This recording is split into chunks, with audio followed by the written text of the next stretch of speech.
Hi guys. Okay, so I read Gravity by Sara Cate in like a day and a half, basically. This was not on my list at all to read. Like I have a ton of other books on my list to read, like Percy Jackson especially. And somehow this was next on the list. This is how the chapters look.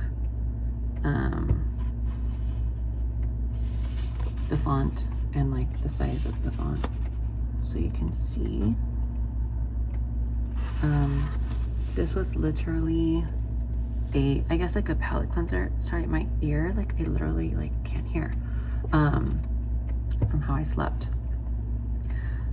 This is about Zara. I'm gonna give you spoilers. This is about Zara and Alistair and Nash. Trigger warning. It's pretty spicy. It's not as crazy as I thought it would be given the dynamic of what's going on here. So that was a little bit of a letdown because I just had like high expectations of like how spicy this was going to be. The reason I read this was because I couldn't stop getting recommendations of it from TikTok, and I was like, oh my god, okay, like I'll read it, stop. Like I usually don't give in that easily, but for some books I do, and this one just seemed very interesting. And given the dynamic that it portrays, I thought it would be like crazier, and it could have been crazier. It just didn't take it all the way there. I thought there was going to be a lot more of that, but it was a little bit more toned down than I expected it would be. Does that make sense? Like for those of you that have read it, like I think that makes sense to you. And if you haven't read it, then just read it. But yeah, there's a very interesting dynamic here that goes on, but it's definitely a love story. And I actually am very surprised at who she ends up with, because given like how their encounter was in the beginning, not in the beginning because they've known each other for a while, that scene in the fitting room boutique, whatever, was kind of concerning. Like I really thought it was gonna scare her off, and it like didn't. And so I was like very confused by that. I was like, oh, okay. So she wasn't afraid of him. She was just like, I forgot what the word was that she used because she later references that scene again. But her twin sister and Nash's twin brother, Preston, both die in a helicopter accident. They were both flying it, and it's kind of like, I feel like that just ruined my makeup. I feel like this story is honestly, strangely enough, mainly about grief and how people grieve in very different ways.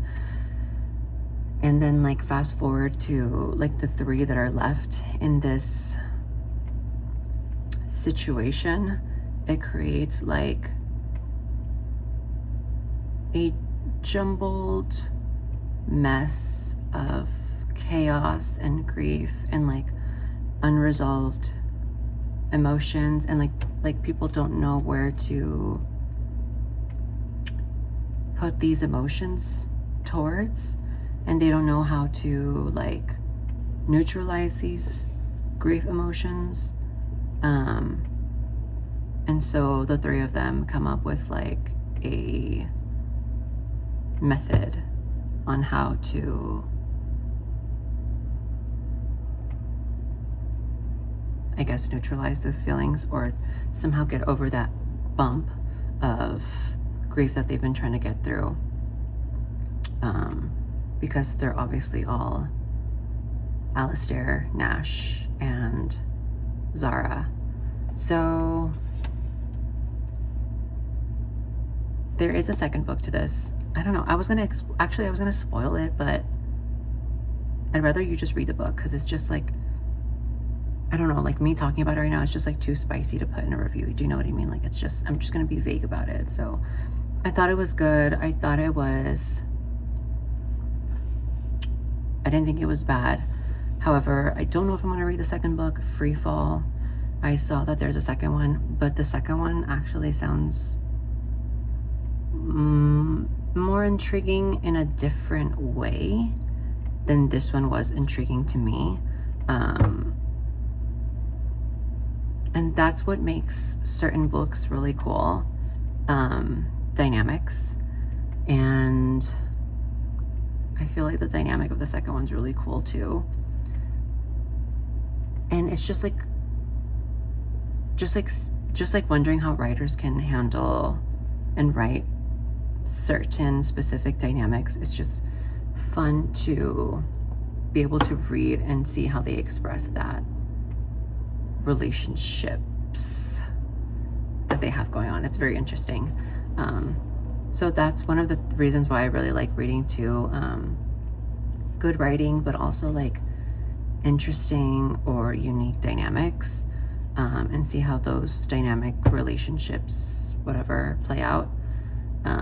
Obviously it could go like a million and one different ways, but that's just what makes it so fun, that you want to like figure out like how the author decided to write this part and this dialogue, and where does this branch out to. You know, it's very, very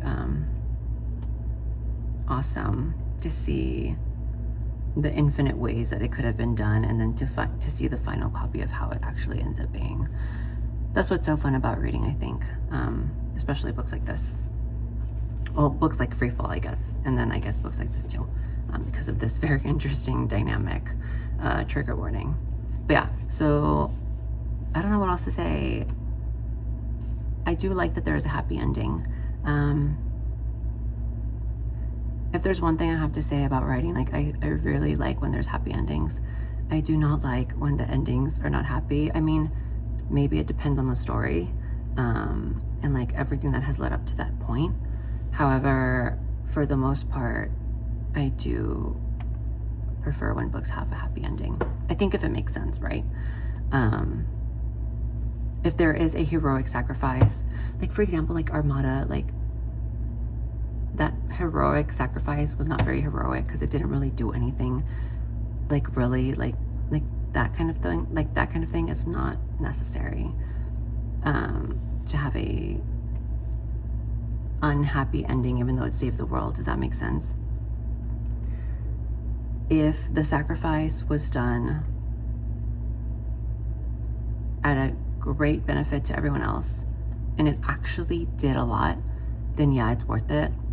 But if it like won't do anything and it's just better to just leave them happy, then just leave them happy like this, because it just makes the most sense, you know. Like, don't even try to do something like in that other book where it didn't really benefit anyone from his father dying. Like, it really didn't do anything. Like, literally, it didn't do anything. If you read Armada by Ernest Cline, you know what I'm talking about.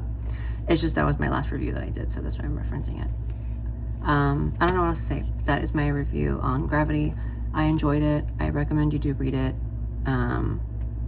If you have a ton of other things to read, though, like, read those first and then probably eventually get to this. But it's just the dynamic of this that was very interesting to explore. I've never read a book that has had that dynamic. And that's why I read also For the Fans, because of that very interesting dynamic. Because I never read anything like that. And so it was very interesting to read something like that, and then to read something like this too, because you can kind of like feel that it's like real in this weird way. But yeah, that's my review on that.